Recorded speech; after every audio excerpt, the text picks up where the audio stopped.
Welcome to Tulsa Titans, highlighting our local business leaders who are making a difference. Today, we have Ryan Morris, Director of Sales, right at Freedom Scaffold here in Tulsa. Thank you for joining us today. Thank you, Crystal. I appreciate it. Glad to be here. Thank you. Why don't you start us off by telling us just a little bit about yourself? Well, my name is Ryan Morris. I am about to be 40 years old. I have a family and a wife and 2 kids. We just had our first grandchild, which we're very excited about. I come from Southwest Oklahoma, around the Lawton area, born and raised in Cache, Oklahoma. A lot of people never heard of Cache, so if you tell them Lawton, they know where that's at. But moved up here, about 12 to 13 years ago to Owasso, still live in Owasso. I moved up here with a company, an automotive company, and opened up a store in the Owasso location, and was with them for quite a while. I've made some transitions and currently working at Freedom Scaffold with the owner here was a store manager, as I was, in this automotive store, and just came full circle back together, and we brought the band back together, you know what I mean? So that's it. I mean, we enjoy the northeast of Oklahoma much more than we like the southwest Oklahoma. It's much greener, much prettier, kind of a big town feel, but still has small town ties, which we really like. We love the area. So started off in the automotive world. Like I said, I was a mechanic. I went to school for mechanicking, always been interested in cars and stuff like that. And one day, probably the greatest manager I've ever worked for, Casey Kinder, he says, "Hey, have you ever tried selling?" And I was like, "No." And he says, "I think you'd be great at it." And so he gave me that opportunity. And 2 years into it, I became one of the top salesmen for the entire company nationwide. So they offered me the store. So I moved up here, and my family came with me. My wife is in the medical field, and it was exciting. It was scary to leave my family, and I'm in this new marriage and all this stuff. And she had my back, and we came up here. As a store manager, I kind of trained my guys on what I was successful at in selling, and I was able to excel, and it was fun. And then when my time was, I was ready to move something different. So I became a project manager for Schneider Electric, and I really enjoyed that. I enjoyed the back and forth with other construction individuals out there on a large site, kind of like a camaraderie, learning a new field, which I was not familiar with at all. And then when that project was over, it was like, "Hey, we want you to go on the road and travel." And I enjoy sleeping at home in my own bed. So I made a transition to American Tire Distributors, where I was a sales associate there, outside sales to dealerships for a while. And then I went to the independent stores. So we were a dealer, and I enjoyed it. I excelled. I was in the top 10% for American Tire Distributor, which is the largest distributor of tires. And then, me and Andy's relationship kind of rekindled, and he wanted me to come along and do some sales for him. And I kind of explained to him that my next step wouldn't be just selling for myself or for a company. I want to do something bigger. And he said, "That's great." He goes, "I need a sales manager." And I've never liked the word manager, because I feel like that I'm more directing people. And I said, I would rather be a director and be in the trenches with my salespeople and build a whole team up. I've been the best of the best in sales. I've got a slick tongue, and I think that's why I have a wife that is way better looking than me and way out of my league. But I've always been a salesman and a funny guy. So anyways, and he was like, "Yeah, come be the director of sales." So I came on here and my goal was to bring the sales team up, constantly hit new goals, and just grow with the company. So that happened 2 years ago, and here we are today. So. Wow, that's quite the path. And it's one of the things I love about sales is that you have the opportunity to work in so many different fields and in so many different industries, and really choose where your home is and what you're most passionate about. So that's exciting that it sounds like you've really found that. It really is. And I was always intimidated coming to a smaller kind of family owned company. I've always worked for large corporations, and it was safe. You know what I mean? Um, and so that scared me. But one of the drawbacks to that is when I found an issue or a way we could do something better, it was very hard to make a change.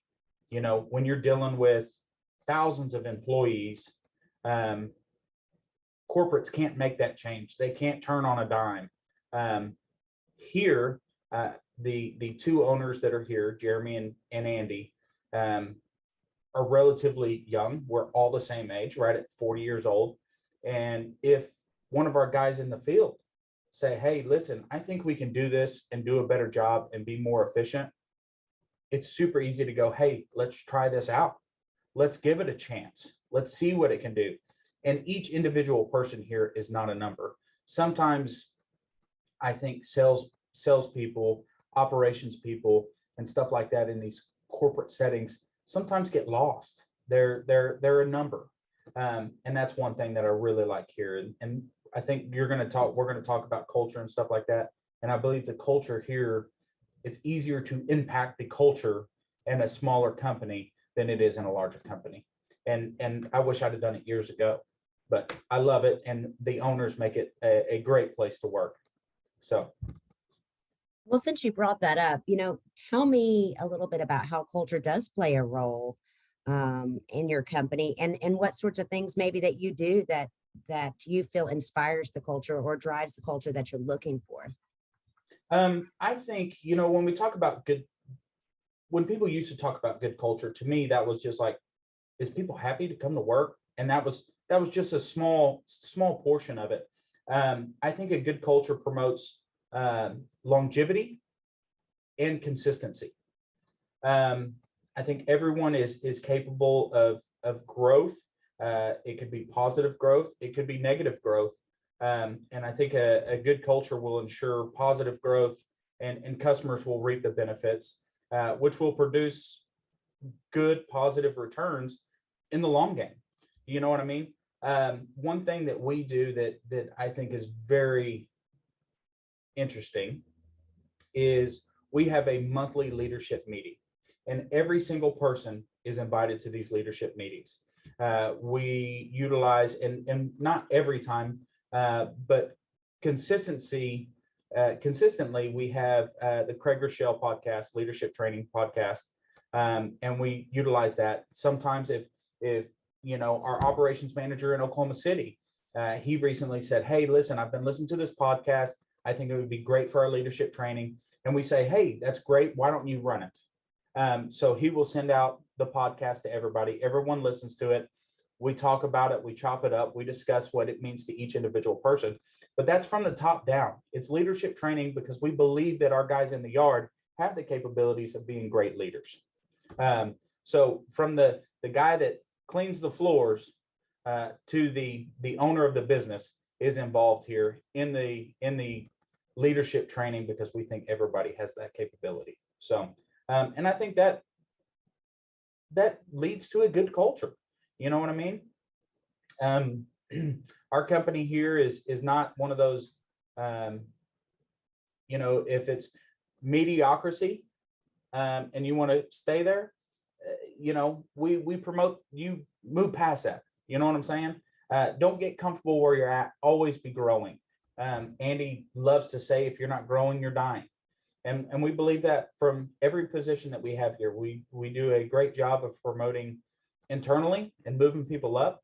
Our new safety director, he was a laborer that was building scaffolds. He became a superintendent, a foreman, and now he is our safety director that's out here leading our crews, going out every day and training our supervisors on site what to look for in safety, how to build something smart. So, and I think that's a good culture to have as well. So that's something that Freedom Scaffold does that I believe is fantastic. So I love hearing that. Supporting the American dream, because to me, that's the American dream, right? If you are willing to do it, if you're willing to put forth the effort, and you can find somebody that's going to lead you in that path, that's a dream for so many people. And I love that. yeah, Love it. Love the flexibility of a smaller company to be able to make these changes. So yeah, congratulations to them for sure on that. yeah. Well, things are really have changed a lot over the years, personally, professionally, in all sorts of ways for just about everyone. And it seems like we're all just kind of racing and running as fast as we can. So tell me, what are some more things that you're consuming maybe a little more of? And maybe what are some things that you're giving less time and attention to? Um, I'll tell you, I've always been a guy that puts 110% into his work. And then I realized that I'm putting more into work. I'm emptying that bucket and I don't have enough for my family. So one thing that I'm consuming more of is me/family time. That's the most important consumer that I can provide. And I kind of lost that for a while. I'm getting older. I've lost some family members, and I'm like, you know what? I need to be here for my son, my wife, my family that's getting older. I need to create some memories. And one thing that made me believe in that is one thing we do at our house now for Christmas, instead of big gifts, we go on a trip. We create memories. My son is spoiled rotten. He gets whatever he wants. And 3 months down the road, he's like, I want to have a garage sale so I can sell this stuff. And you're like, you know what? Let's just create some memories. And I think that's the biggest thing that I'm consuming is more me and family time. Work is very important. And this podcast is about, my work and what I do, but weighing that, knowing that God and family comes first. You know what I mean?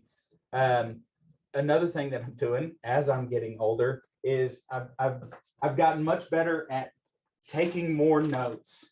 You know what I mean? I take more notes, so I'm consuming more notepads.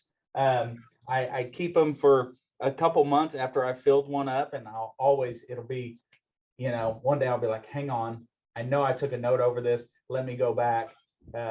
So I'm consuming more notepads. I'm also being open to other people's views and experiences. One thing that got me to look at this is I used to think that if I do something long enough, I could be the best at it. My son wanted to take guitar lessons, and I always thought that would be cool for my wife to come home from a long day, grab a glass of wine, and I serenade her with a guitar song because I'm not a singer. And I was like, you know what, this would be great. I'll do it with you. And I've become successful. And, I went out and bought a more expensive acoustic guitar to start with for myself. I bought my son a cheaper Amazon electric guitar. And by our third lesson, he had surpassed me so bad that I was like, okay, I'm going to get out of the way here and I'm going to let you move on. So just other people's experiences, views, and stuff like that is something that I'm accepting, that I'm not as quick learning as I used to be.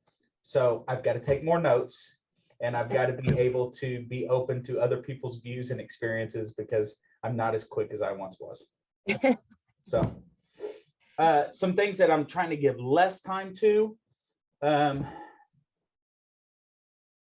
news, what's going on that I cannot control, understanding that, the serenity prayer, understanding what I don't have control of, I think is what I'm trying to do. And that's becoming less consuming.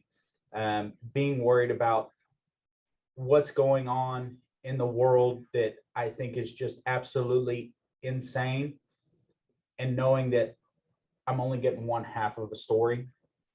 being open to there's two sides to every story. I think that's what I'm giving less time to. I'm an anxious person. I have anxiety, and trying to consume less garbage Yep. is one thing that's happening. More beer. I'm consuming more beer, but it's in with good people. It's with other professionals, friends, family, and listening to stories. So there you Right, and go. on your terms, That's right. and in your That's way, right. right? Yeah. And I love it when we decide to refocus what we're spending our time on. It becomes a lot easier to say, I can't control that. You just have to reset your mindset a little bit and say, actually, there's nothing I can do about that. So I love that that's a lesson that you've learned and are working on. I'm working on it because it's a Right? lifelong lesson. Let me tell you. Never going to end. My wife will tell you I would argue with a fence post back in the day, and now I'm like, okay, I kind of see your point. She's like, who are you? Who is this man? So Hey, I'm becoming the better version of myself, right? that's right. That's right. Always. Well, you're really successful. So tell me this, do you have a habit or two that you believe keeps you really successful? A daily habit. Um, Closing circles. Starting something, finishing it, email, phone responses in a timely manner. I think that goes a long way. I think I am a guy that when I pick up my phone, I hate seeing those little red dots that says I've got 40 emails. That gives me anxiety. So I try my hardest to keep that clear. I go home every day with 0 messages in my inbox. When I get in at 7 o'clock, I normally have 6, and I can roll through them, and I'm ready to start the day fresh and clean. Closing circles. If somebody has a question, I've come to terms that I'm not the smartest guy in the room, and I don't think you have to be the smartest guy in the room. You just have to have good networking and have to know the people that have the answers. So closing circles isn't always me answering a question. It's getting questions answered and then getting it back to that initial response, that initial question asker. So closing circles is something that I do on a daily, taking notes, reminding myself, closing out my emails and stuff like that. And I think that has been a blessing. So That's cool. More people should spend time saying, okay, instead of just running out the door, if I can just get these things finished up, I get to start with a clean, fresh slate the next yes. morning. And I realize might not always be possible every day, but the more often we do it, the better place we're in for sure. Yep. Using my Google Task and my Google Keeps to set reminders. If I send that off and it's in somebody else's court, set a reminder for a couple days. Hey, follow up on this. Let's close this circle. So I'm the using the same. tools that are available. That's right. I set more tasks probably than anything on my calendar. Same way. Same Yes. way. Yeah. Well, now, as you've been in sales for a while now, things have really, really changed, particularly in the market of thinking about social selling, on social media. So how has that impacted your industry? And do you think it's, something that's really impacted, I guess? I think social selling is highly impactful. I am guilty on this. I see a shirt that Facebook has listened to me, you know what I mean? And I'm like, I do need this, and I order it, and it comes from overseas, and an extra large there is a small American body. But I think it's highly impactful. I'm guilty of it. I utilize it. It's Amazon. For some reason, I spend so much time on Amazon ordering things, and then I get on my Facebook and there's a Amazon page, and it's like, see what's on hot deals right now. And I scroll through that probably 20 minutes, and I'm like, I do need all these tools that I will never use. I think it's highly impactful. I think it's something that is getting each and every one of us every day. It's catching our eye. I do not believe it is as impactful in my industry. Scaffolding is the last thing that people think about. It's the first thing that has to go up. It's just not on the front of anybody's minds. Now, I think what is impactful and what catches views is as we're erecting, if you have those videos on Facebook, Instagram, if you're anything like me, you look at it and you're like, wow, that's interesting. I never thought about that. And I think it's impactful that way. I think it's impactful, when we're talking about scaffolding. Scaffolding's old. It's an old industry. I mean, the Egyptians used it to build the pyramids. You know what I mean? That's how old scaffolding is. It's very, very old.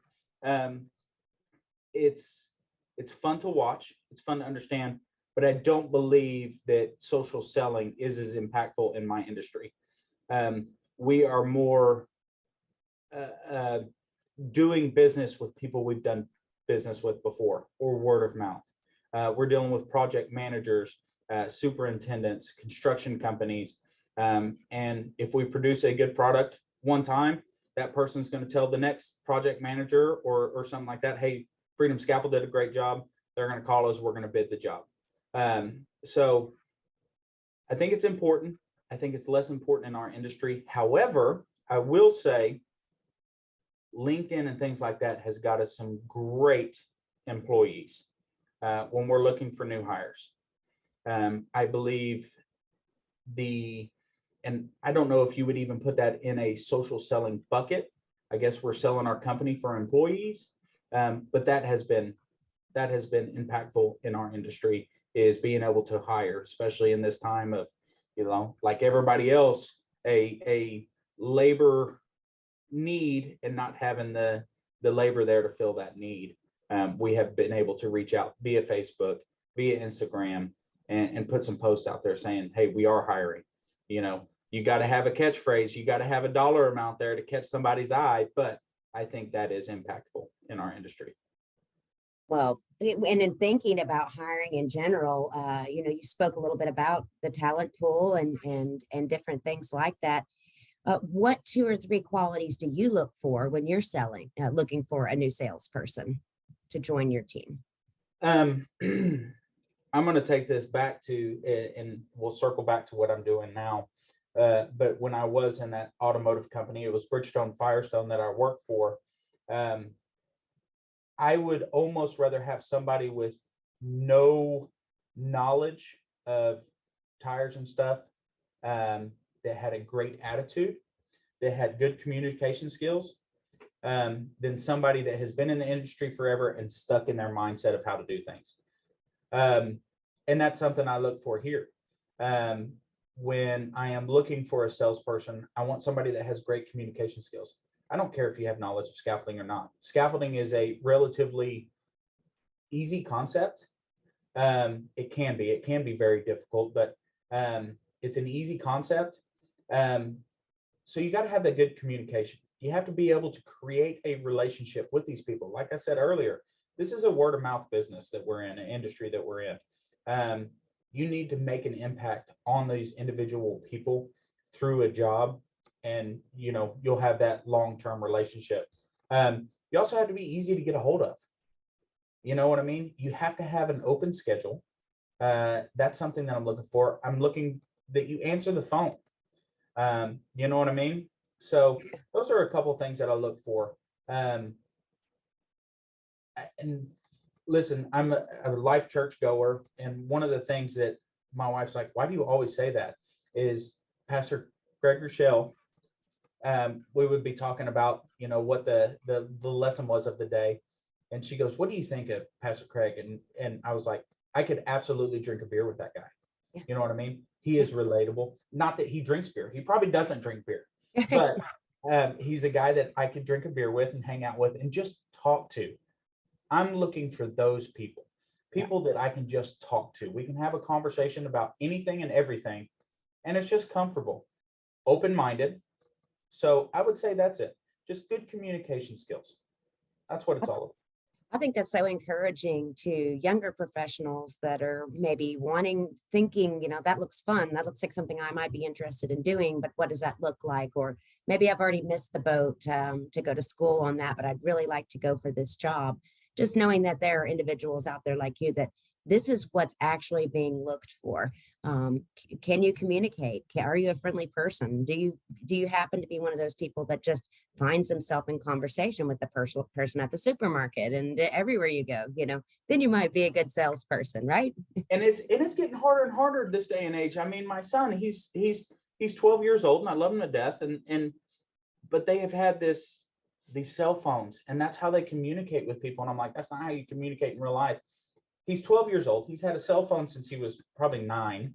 And even calling him, like I will call him, and before I can say hello, he's like, yeah. And I'm like, buddy, that's not how you answer a phone. Or when he's calling, before I can say hello, he's like, hello. I'm like, buddy, you have to wait until somebody answers the phone and says hello to you before you start talking. I think it's going to be harder and harder to find that in this younger generation.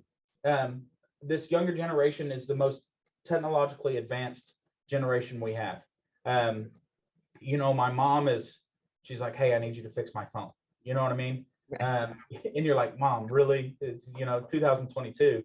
And now my son downloaded this new iOS and he's like, look what I did last night. And I'm like, oh my God, how did you do that? I don't even have the new iOS. How did you get that? And he's showing me all these tips and tricks and stuff.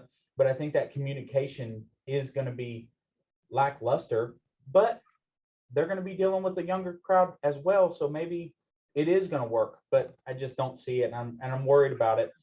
I have it now when I go to, restaurants, fast food restaurants,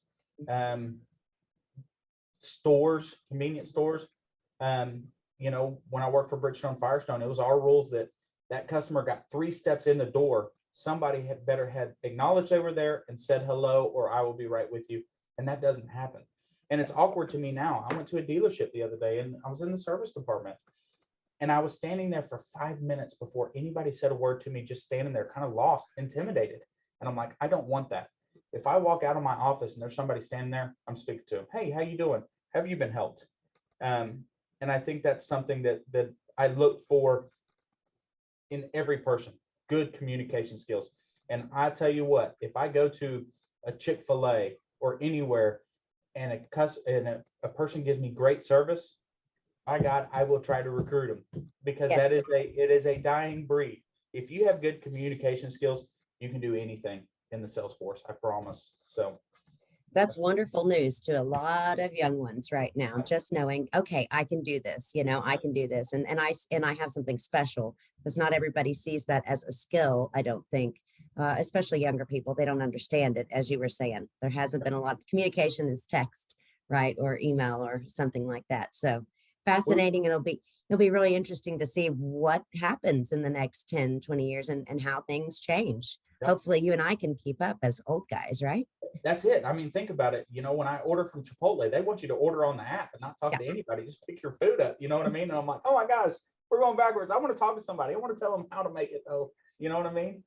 Right, exactly. It's going to be interesting. Don't throw that onion that fell into the steak on mine. I don't like onions. I don't want to see you do it. And I want to talk about it. I want to tell you about my fake allergy to onions. If I do eat onion, I'll be sick for weeks. Exactly. Just need a little personal touch there, That's right. right? So, okay, well, so then speaking of other professionals and sales professionals, and it doesn't just have to be young ones, but at this point, when you think about other sales professionals, what advice do you have for them right now in this time that we're in and the way that the future and everything looks? What's your go get them that you can give somebody? It's twofold. I've always been a believer in under promise, over deliver. In our industry, and I teach to my sales guys now, if you're writing a bid and your bid has 5 days in the scaffold that you wrecked, tell them it's going to take 6 to 7 days. If it takes 5, they're going to be ecstatic. If you tell them it's going to take 3 and it takes you 5, they're not going to be happy. You've missed a date. If you can come in early, is much better than coming in late. Under promise, over deliver. That's in everything. I use that in life, in everything I do, not only in selling. The other advice I would give is you cannot over communicate. Constantly reach out to your customer. Do not let them forget your name. communicate with them every day. We build Scaffold, and it may be a year later that we're taking it down. Call them every week. How's things going out there? How's our scaffolding? Is everybody utilizing it the way they want? Over communicate. You know what I mean? That guy may get pulled off that job and start another job. I want to make sure that I know that within 1 week that he's on a new project. How's things going out there? Are you going to need scaffolding on this new project? Under promise, over deliver, and you cannot over communicate. That would be my advice that I would give to any sales professional. Great advice. Great advice. I second that 100%. Yeah. Well, now with things being the way that they are and sales being hard, not just now, but sales have always been hard, right? Sometimes it's a turnkey type of sale, and sometimes you got to stick with it for a while. So what advice and how can you share about how you feel about playing the long game in sales, right? Just having to hang in there and wait it out. So I'll tell you, I believe in persistence. When I was in tire distribution, okay, I would go into these stores that had another tire distributor, and they were happy with them. But I would go there every 30 days just to visit them, and I would be persistent. Because one day I'm going to walk in there and they're going to be upset with their current supplier, and I'm going to be that savior. I never give up on a potential customer. Also, my wife, being a couple years older than me, when we met, she said I was too young, and she blew me off 3 or 4 times. And I was like, no, not happening. I can't do this. Persistence pays off in everything. And she'll tell you, it was the fact that he was persistent and he made me laugh. And we've been married. We just celebrated our 14-year wedding anniversary. And I believe that in sales as well. Be persistent. They are going to have a hiccup with their current supplier, and you can be their savior. I'm a big believer in long-term relationships. I think long-term relationships are required for long-term goals and growth. When I worked for Bridgestone Firestone, one of the things that I would tell people is we're not in it for today's profit. We're in it for the life of that customer's profit. I'm in it for mom and dad's 16-year-old kid to know they could come to Ryan Morris, and I am that person that will fix their car problems. And I believe that today in scaffolding. One of my customers today that may be a laborer on a job and then goes into a superintendent job, and he says, you know what, I remember Freedom Scaffold being on a job and helping us understand the safety aspect and what I need to do to be safe on this thing. I'm going to give them a call for this new project that I've got. They will be able to help me. I believe long-term relationships build long-term lifetime growth and profit. So I believe in long-term. I think short-term equals short profits and short-term relationships. So don't ever think that you're doing something once for a customer. I mean, they're going to need to do it again. So Love it. Fantastic. Well, I got one more question for you, Ryan. Okay. I'm a pretty big reader, and I know that a lot of our viewers love to read also. So if your house was on fire and you could grab only one book that would save you, or to save rather, I guess it couldn't really save you. Yeah. But what would that be? Well, it would be the instruction manual to use with the fire extinguisher. No, not really. That's actually great. Not really. I am not a big reader. It's something that I'm trying to get better at, especially with technology. I do listen to a lot of Audible books and stuff like that. One that I have listened to here as of late that I think was really good that I am focusing on and trying to utilize is the 4 Agreements. And I think that is a good one. It's got a spiritual context to it. The next one that's on my list, I think will take over that, is Being Good to Great by Jim Collins. And another one is I do a lot of self-help, especially through anxiety. Anxiety is an Ally is another good one that I've read. So Those are my three. Again, I'm not a big reader. I'm a big audible person. I can listen to it. I am one of those guys that if I read something and I want to retain it, I better read it 3 times. Yep. So that would be my deal. Yeah, that would be it. Fantastic. We'll have to check each of those out because I haven't read any of them. So that'll be something I want to do. Well, if anyone wants to get in contact with you, what's the preferred way for them to reach out to you, Ryan? My cell phone, and I don't mind.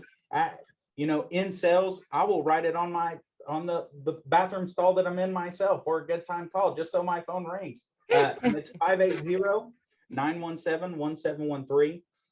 We're here at the office. I'm in the office almost every day, and that's 918-836-6594. And that's Freedom Scaffold here in Tulsa, Oklahoma. But yeah, my cell phone is always on, and it's always available. And as long as it doesn't come up spam risk, by God, I answer it. Sounds good. Well, it has really been a pleasure having you on. So again, Ryan, this is Crystal Horton I'm an account executive here at New Wave Solutions. We really appreciate you having you on. Looking forward to having you on again sometime. Sounds great. I appreciate it, Crystal, and I enjoyed this very much. Thank you so much. Thank you.